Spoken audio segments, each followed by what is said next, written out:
Señor les bendiga nuevamente, hermanos. Estamos con ustedes en este día domingo, que es el día del Señor. Gracias porque los cristianos pues, ocupamos especialmente este día para dedicarlo al Señor, para adorarle, para que usted asista a su iglesia y pueda compartir con los hermanos. Gracias, hermanos. Estamos nuevamente de pie. Y hoy vamos a comenzar una serie de estudios, hermano, sobre los libros poéticos. Son los libros del Antiguo Testamento. Pero antes de seguir vamos a orar. Señor, gracias te damos por esta mañana, nuevamente por la congregación virtual que tenemos escuchando este estudio de la palabra del Señor. Bendíceles, Señor, ayúdales, fortalece la vida de cada uno, danos esa inquietud y ese deseo por conocer más tu palabra. Gracias, Señor, en el nombre de Jesús. Amén. La intención, hermano, de estos estudios no es dar un estudio profundo, exegético, ¿verdad? De los libros que vamos a estudiar, hermanos, porque para eso necesitaríamos más tiempo. Y bueno, la idea es despertar en ustedes el deseo, el interés de conocer más de la palabra del Señor, porque es tan profundo, es tan vasto el conocimiento que hay en ella que necesitamos aprender más de ella. Como decía al principio, este día vamos a iniciar el estudio de los libros poéticos y vamos a comenzar con el libro de Job. Este es el primero de los libros poéticos, entre los que encontramos también el libro de Salmos, el libro de Proverbios, el libro de Cantares y el libro de Eclesiastés. Son los libros que son llamados poéticos en el Antiguo Testamento. Ahora, ¿por qué se les llama poéticos, hermanos? Se refiere más a la forma como fueron escritos y no a su contenido imaginativo o irreal. O sea, cuando hablamos de libros poéticos es por la forma en que están escritos, la forma en que se escribieron y llegaron hasta nosotros en esta época. Ahora bien, esos libros fueron retomados de la poesía hebrea la poesía hebrea utiliza varias cosas interesantes, como por ejemplo se forma por medio de una repetición de ideas. Mucho se usa en la poesía hebrea esta repetición de ideas, y a esa repetición de ideas se le llama paralelismo. Vamos a encontrar varios paralelismos en estos libros. Que el paralelismo consiste en expresar dos veces la misma idea con palabras distintas, como en el Salmo 15, versículo 1, que dice: Señor, ¿quién puede residir en tu santuario? Una vez, y luego dice: ¿quién puede habitar en tu santo monte? Está diciendo lo mismo y lo está diciendo dos veces.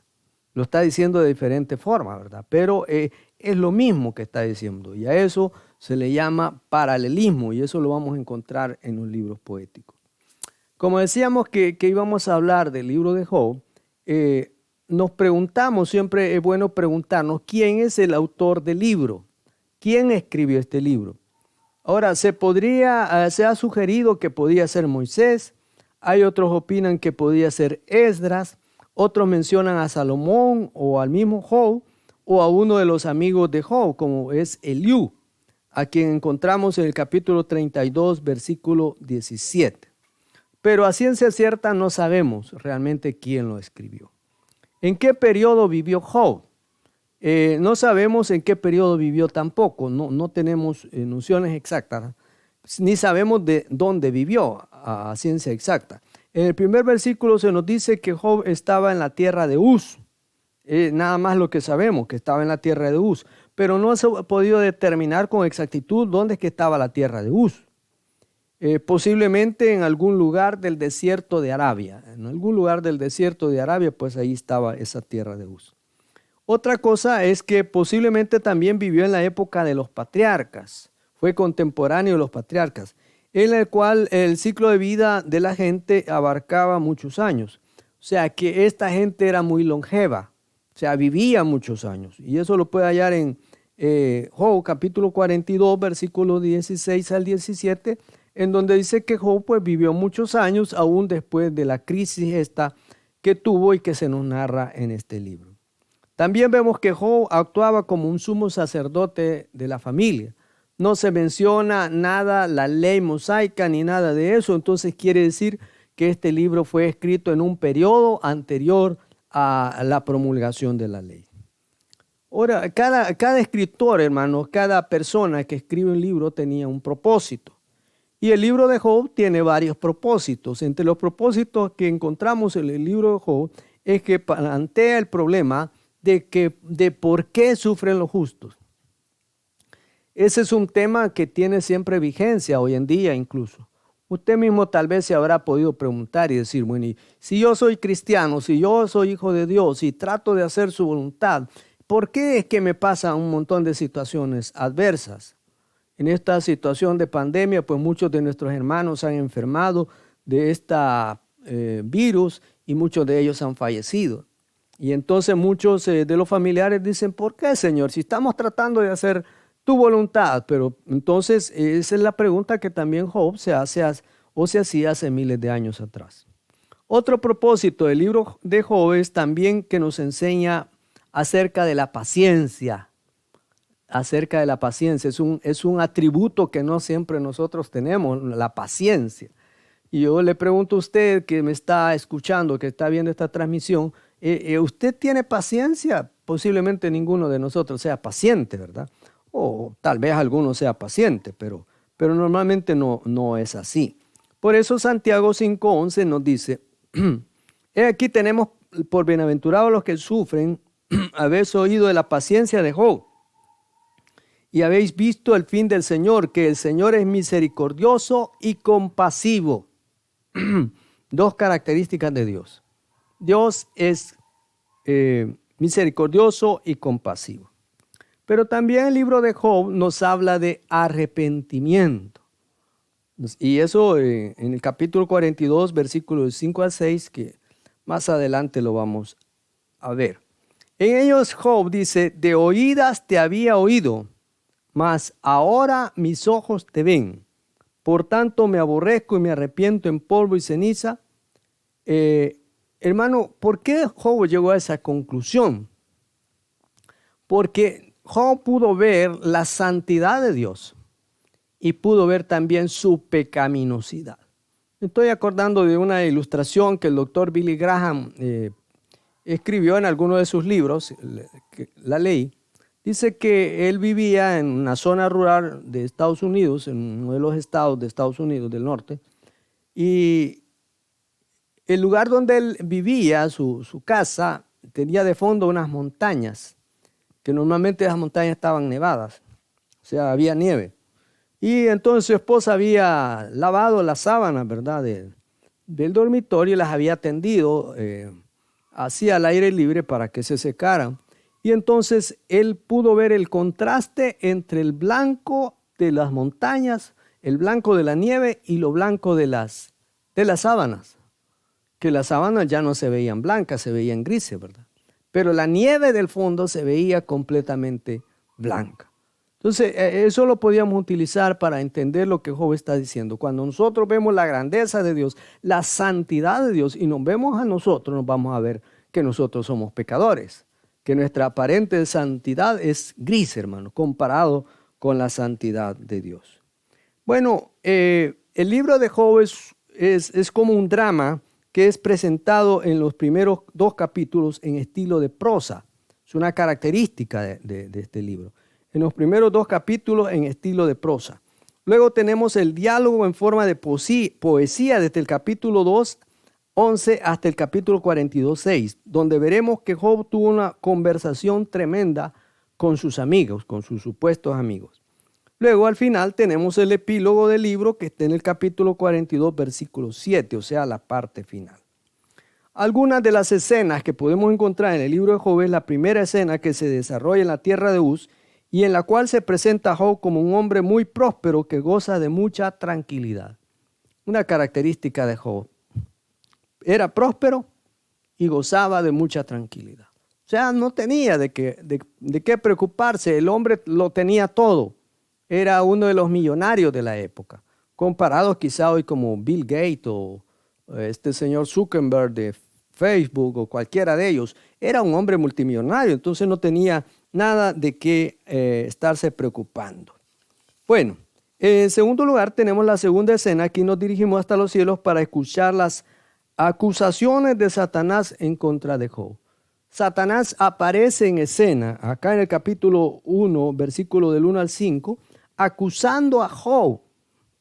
Y es que Satanás, uno de los nombres de Satanás es el acusador. O sea, él constantemente está extendiendo la mano en contra de los cristianos. Y aquí podemos hacer una aplicación también. Mucha gente en la iglesia, desgraciadamente, hermanos, están dispuestos a señalar a los demás, a acusar a los demás. Y hay que tener cuidado, no sea que seamos instrumentos de Satanás, hermanos, cuando estamos acusando a otras personas. Porque este era el papel que estaba jugando Satanás aquí, acusando a Job delante de Dios. Ahora la tercera escena tiene lugar nuevamente en la tierra de Uz y vemos cómo comienza a presentarle los problemas para Job. Job perdió a sus hijos y perdió su riqueza, lo perdió todo. Se declaró en bancarrota, en pérdida total. No había forma, hermanos, de que él superara esta situación. Eso lo vemos también en el capítulo 1, versículos 13 al 32 y en los capítulos sucesivos. Luego la escena última tiene lugar nuevamente en el cielo, el capítulo 2, versículo 1 al 6, y aquí tenemos nuevamente a Satanás ante Dios. Y posterior vemos que Job perdió su salud y también la compasión y la simpatía de su esposa. Fíjense que no solamente perdió sus propiedades. Primero perdió sus propiedades. Perdió a sus hijos. Perdió a su esposa y perdió también la salud. O sea, había recibido un ataque que afectó completamente todas las áreas de su vida. Y cualquiera en esta situación pues podría caer en un estado profundo de depresión. Hay gente que lo pierde todo, que de la noche a la mañana se queda en la bancarrota, se queda sin nada. Y entonces mucha gente a veces incluso opta por el suicidio, porque creen que ya no hay esperanza, que ya no hay solución. Pero más adelante vamos a ver la actitud de Job ante esto. Ahora, hablábamos al principio acerca de la tierra de Uz. Hablemos un poquito más de la tierra de Uz. La tierra de Uz se encuentra en algún lugar del Medio Oriente. El historiador judío Josefo habló acerca de él y dijo que, por ejemplo, en Génesis 22:21, el primogénito de Nacor. Nacor era el hermano de Abraham. Se llamaba Uz. Y se nos dice que él fue el fundador de la ciudad de Damasco. Por lo tanto, creemos que Job vivió en algún lugar del desierto de Siria. En algún lugar allí vivió Job, en algún lugar del desierto de Siria. A este mismo desierto, y podíamos hacer un paralelo, y lo vamos a hacer, a este mismo desierto fue donde el Señor envió al apóstol Pablo para prepararle y le disciplinó para iniciar su ministerio. Eso sucedió varios miles de años después. Que Dios llamó a Pablo o a Saulo de Tarso, a Saulo que se convirtió en Pablo y lo llevó al desierto, al mismo desierto de Siria para tratar con él. Figurativamente hablando, su desierto y mi desierto pueden estar ubicados geográficamente en cualquier parte del mundo. Pablo fue llevado a este desierto para, por así decirlo, sacar su maestría y sacar su doctorado. Y a veces, hermanos, Dios nos permite que en nuestra vida haya un desierto. Hay una situación adversa que nosotros no entendemos, que nosotros no comprendemos. Y el desierto suyo no es el mismo desierto mío, son diferentes. Son distintos, hermanos. Las condiciones de vida, las condiciones de familia, las condiciones económicas, las condiciones espirituales son suyas, son diferentes a las mías o cualquier otro. Entonces, el desierto de cada uno es diferente. Pero lo esencial es que en ese desierto hay ciertas lecciones que Dios quiere que aprendamos en ese lugar. Comenzando por Job. Dios trató con su vida en ese desierto. También con Moisés. Dios trató con su vida en ese desierto. Con Israel. Dios trató con la vida del pueblo de Israel en el desierto. Y al iniciar su ministerio, el Señor fue al desierto también a orar. El apóstol Pablo también encontró su formación en el desierto. Entonces, el desierto, en lugar de convertirse en una maldición, puede convertirse en un instrumento de bendición. Dios sabe por qué y cómo nos va a tratar a cada uno también. Ahora, otra cosa que podemos decir es que se nos dice aquí que este hombre era en realidad intachable. Job era intachable, perfecto en su relación con Dios en el sentido de que dice que ofrecía sacrificios todos los días a favor de sus hijos.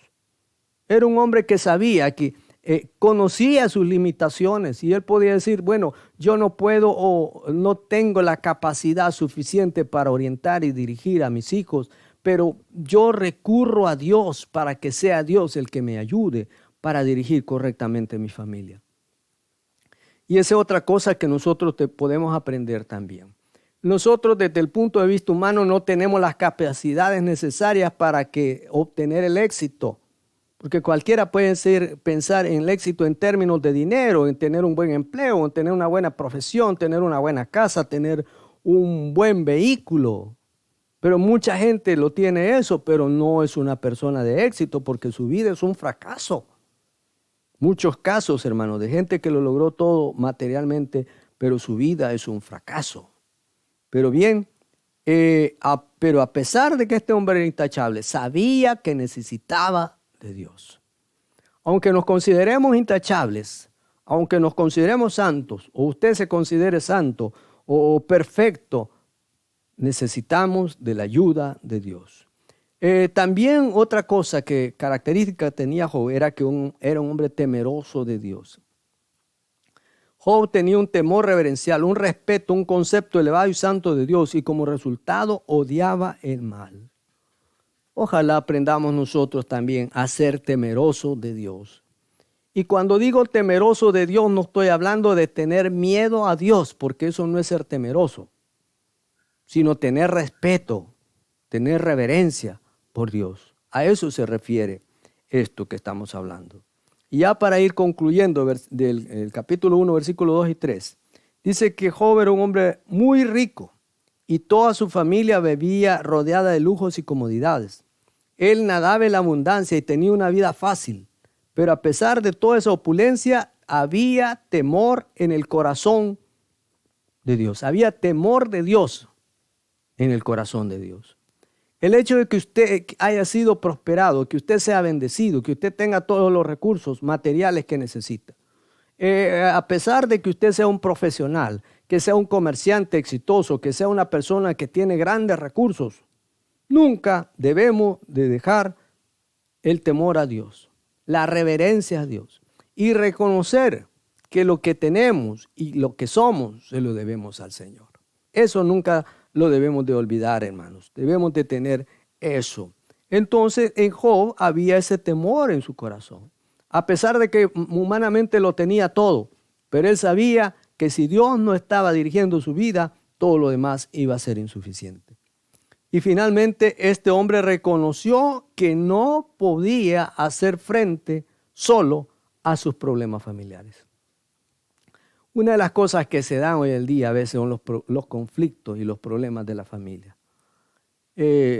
No sé, usted puede ir a todos los seminarios, a las escuelas para padres, buscar cualquier tipo de orientación que usted quiera, leer todos los libros, buscar la asesoría científica o profesional para poder dirigir su familia. Pero como dice la Escritura, si Jehová no edificare la casa, en vano trabajan los que la edifican. Si nuestra vida, si nuestra familia, si nuestro hogar no está fundada sobre la roca, todo eso pasa, hermano. Porque el único que permanece para siempre se llama Jesús. Entonces, él sabía que no podía lidiar solo con los problemas familiares y la crianza de los hijos y por tanto se dirigió a Dios todos los días. No una vez al año, todos los días. Y nuestra obligación, hermanos, es dirigirnos a Dios todos los días para que el Señor dirija nuestros pasos. Señor, te doy gracias por esta oportunidad de haber compartido esta palabra. Gracias, Señor, porque tú estás con nosotros, porque tú nos bendices. Bendice a aquellos que están en sus casas.